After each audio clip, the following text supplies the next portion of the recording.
All right, guys, I want to have a real talk conversation with you guys, and that's in regards to fun in the hobby, people having fun in the hobby, which is something that I've noticed significantly decreasing year after year after year, ever since there was a ton of people in the hobby from the COVID boom all the way here to 2024 as we're here in July. And I really want to kind of touch upon a few points on how to make the hobby fun again, how to make sports cards fun again. And if you collect Pokemon, this is also this is also addressed towards you as well, because I'm not specifically talking sports cards. I'm just talking the hobby in general.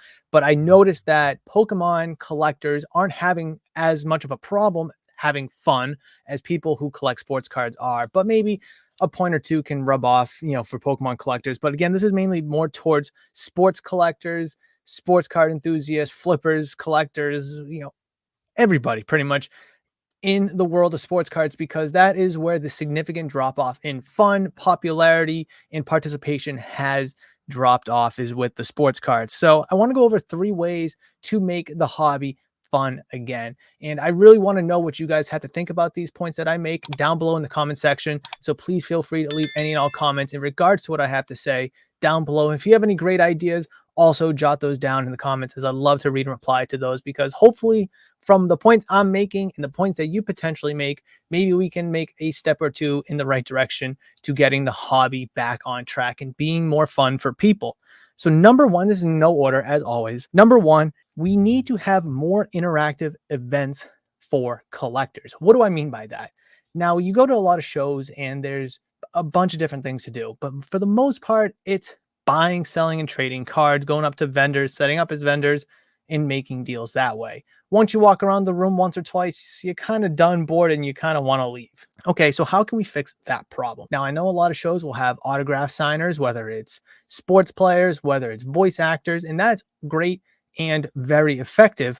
However, not everyone wants to go see voice actors or sports athletes because maybe it's not the people that they follow or the people that they like. I noticed that at some shows, there's like a little basketball hoop that for kids to shoot around, for people to go shoot around. There's obviously trade nights that you can work into these shows that have been very effective and also not effective at the same time. Now, listen, I'm no showrunner, I'm no show promoter, so this isn't my job and responsibility. However, I do want to point out that I do believe having some kind of interactive events for collectors is very beneficial, whether that's free break spots or whether that's free packs, free cards, or a competition. I was at a show in Maine last year where I don't know what the buy-in was, $5, $10, whatever, and it was Pack Wars. And I think that's really interactive. However, you need to have a way and a system for people to be, I guess, alive or still participating in the break longer, so they're not just out and eliminated in the first round. Have them go 2-3 rounds to keep them more interested in it, more engaged with it, to kind of have them more emotionally and sentimentally connected a little bit more towards that break war. But I think break wars is something that could really, really elevate the participation and in their interactiveness between people in the hobby, specifically at shows. Now, I think trade nights at shops is a great idea. I think having breaks at the shops are a great idea, whether it's like hobby rip nights or just breaks in general, pack wars at the shop, having promotions at a shop, I think are all great ways to make the hobby very interactive. But whatever it is, I do believe that the hobby needs to have more interactive events for the community and the participants. Number two, this is super plain and simple, but we need more affordable hobby boxes. Now, I will make this point with the preface that in 2022-ish, Prism football was about $1,600 to $1,800. I don't know what it is now, but when it first came out, it was about between $1,600 to $1,800. 2021 was about $18,000 to $2,000, if I remember correctly. And then when 2023 football Prism boxes came out, they were anywhere between $8 and $11, maybe $1,200. Now, listen, those boxes are still significantly more overpriced. However, if you take a step back and look at the big picture, you'll notice that they are cheaper. If 2022 Prism hobby boxes were $1,800 and 2023 Prism hobby boxes are only $1,000, that's significantly cheaper than what they were before. And yes, again, they're still overpriced, like I mentioned, and the class for 2023 is significantly better. So that is all positive signs. Now, we don't know what 2024 box is going to look like, but the 2024 football class is looking like and projected to be better than the 2023 class. And I'm talking about quarterbacks because that's really all the hobby cares about, unfortunately, is just the quarterback position. With 6 first-round quarterbacks, breaks are going to go crazy, hobby boxes are going to go crazy, and they're going to be tough to find unless you want to pay an arm and a leg. I personally believe that all hobby boxes, with the exception of like your immaculate, your flawless, national treasures, and impeccables, should be $500 and less. If Prism football hobby boxes are $500 or less year after year after year, I think that would be a great spot for the hobby because a lot of people don't want to pay $1,000. Some people may not even be able to pay $500. But if people can save up and they want to save up for that $500 box, it is much more doable and plausible than that $1,000 price tag. I think $500 for a hobby box is very doable. I think it's very approachable and very understandable, especially when you have score that should be about $125. Now, I think that this is going to be a huge problem moving forward once Fanatics takes over and Topps takes over because they're not going to have Prism. They'll have Topps Chrome. So this is going to be a different conversation in a couple of years from now. However, I still stand on my point that Topps Chrome football hobby boxes, I would like to see no more than $500. And then their Topps Tribute or their Topps Dynasty boxes can be those expensive boxes that you see the $1,000 price tag, the $1,500 price tag. So I think we're all in agreement that if we can get all the hobby boxes besides the upper tier hobby boxes at $500 or less, I think that'll really bring people back to the ripping aspect of the hobby, which is significantly fun.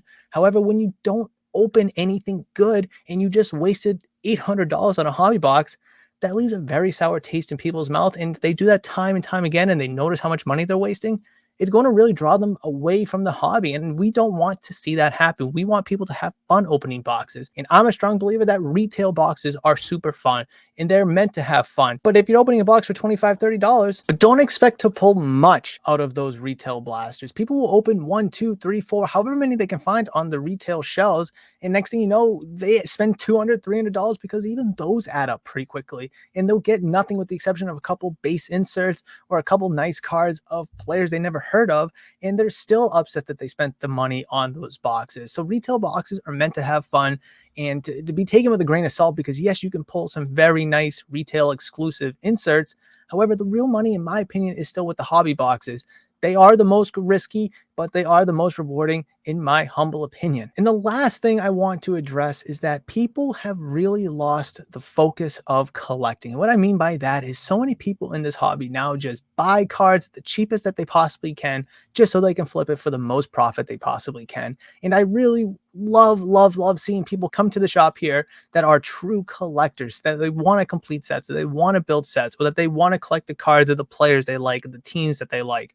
However, those people are very far and few between. And that all started back in 93, 94 when they first introduced insert cards. And that is what really drove the hobby towards this whole flipping mindset, this whole ROI mindset, return on investment.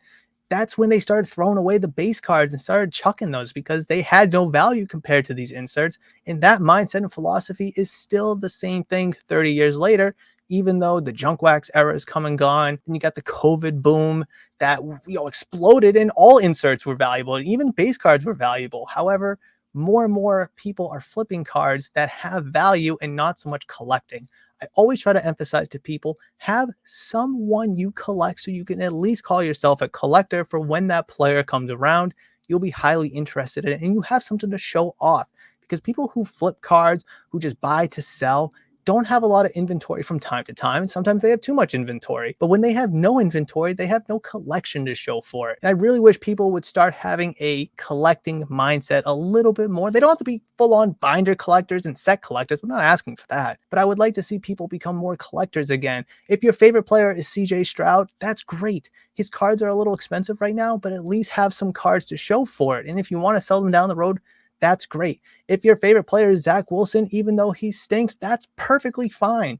At least you like Zach Wilson for whatever reason, whether you like Trevor Lawrence, Jamar Chase, Justin Jefferson, you name the player. It doesn't matter who it is, no matter what sport it is, but have some kind of player that you collect, a team that you collect, a sport you collect, so you can at least showcase your collection. I really do believe that there's a million and one ways to collect in this hobby, and none of them are right.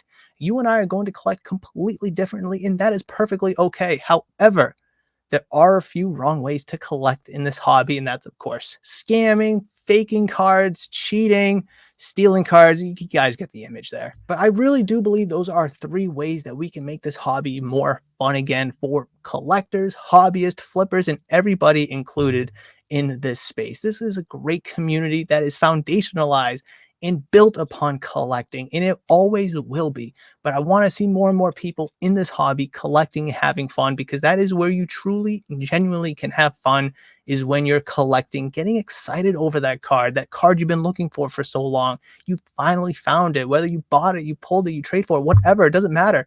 But you are having fun on the journey, and you're not just focused on dollar signs. I've seen so many people fall out of this hobby, fall out of this space, because they were too focused on what they could sell the card for and not focusing so much on the card itself. So I really hope you were able to enjoy this video and take a thing or two away from it. Again, comment down below all thoughts, questions, comments, concerns, anything you want to add or anything you want to discuss about what I said in today's video. I'd love to read and reply to any and all comments.